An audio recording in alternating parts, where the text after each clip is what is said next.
আর যদি তারা না মেনে নেয় তাহলে তাদেরকে গণতান্ত্রিক আন্দোলনের মধ্য দিয়ে এটা আমরা বাধ্য করব তাদেরকে এটা মেনে নিতে। গণতান্ত্রিক আন্দোলন জনগণের সাথে নিয়ে 11 দলীয় জোট এবং এনসিপির, বিশেষত এনসিপির যে কর্মসূচি, রাজপথের কর্মসূচি, সেটাকে মোকাবেলা করতে হবে।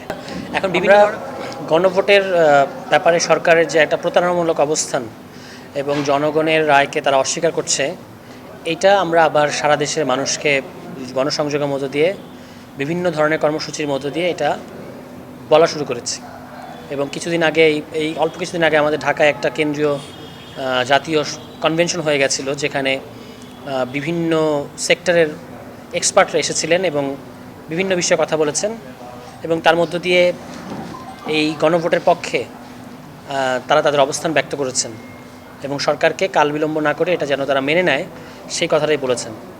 গণভোটের রায়টা সরকারকে মেনে নিতে হবে এবং এই বিষয়ে সরকারের কোনো ধরনের টালবাহানা চলবে না এবং এটা দিয়ে কোনো এটা না মানার কোনো এসকেপ রুট সরকারের সামনে নাই, এটা তাদেরকে মানতে হবে। তত্ত্বাবধায়ক সরকারের দাবিতে আন্দোলন হয়েছিল এবং বিএনপির বিরুদ্ধে 25 মাসের আন্দোলন হয়েছিল।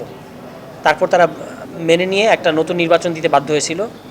আবার আওয়ামী লীগ আমলে আওয়ামী লীগ তত্ত্বাবধায়ক সরকার ব্যবস্থা বাতিল করে দিয়েছিল এবং আওয়ামী লীগের বিরুদ্ধে প্রায় 1 দশক এই তত্ত্বাবধায়ক সরকারের দাবিতে আন্দোলন হয়েছে। ফলে সরকার যদি এখন মনে করে যে এখন তারা এটা বাস্তবায়ন করছে না, ফলে তারা বেঁচে গেছে, ব্যাপারটা মোটেও সেরকম নয়। আমরা তাদের প্রতি আহ্বান জানাবো যে জনগণের গণতান্ত্রিক রায়ের প্রতি আপনারা সম্মান দেখিয়ে এইগুলো বাস্তবায়ন করবেন, অন্যথায় আপনাদেরকে গণতান্ত্রিক আন্দোলন জনগণের সাথে নিয়ে 11 দলীয় জোট এবং এনসিপির, বিশেষত এনসিপির যে কর্মসূচি, রাজপথের কর্মসূচি, সেটাকে মোকাবেলা করতে হবে। এখন বিভিন্ন ধরনের কর্মসূচি দিচ্ছি। এখনই আমরা রাজপথে যেতে চাচ্ছি না। আমরা এখন এই ধরনের সেমিনার, কনভেনশন করার মধ্য দিয়ে আগে আমাদের যারা সংগঠক তাদেরকে প্রস্তুত করছি এবং এর মধ্য দিয়ে আমাদের বার্তাগুলো, আমরা কি বক্তব্য রাখছি, সেটা কিন্তু আপনাদের মিডিয়ার মাধ্যমে সারা বাংলাদেশের মানুষের কাছে পৌঁছে যাচ্ছে। এছাড়াও আমাদের দলের বিভিন্ন শীর্ষ নেতৃবৃন্দ বিভিন্ন অঞ্চলে যখন যাচ্ছেন, তখন মানুষ একটা কথাই আমাদেরকে বলছে যে এটা আদায় করে নিতেই হবে। ফলে এই আন্দোলনটাও ধাপে ধাপে এটার মাত্রা বৃদ্ধি পাবে, কিন্তু তার আগে যদি সরকার এটা মেনে নেয় তাহলে তাদের জন্য ভালো।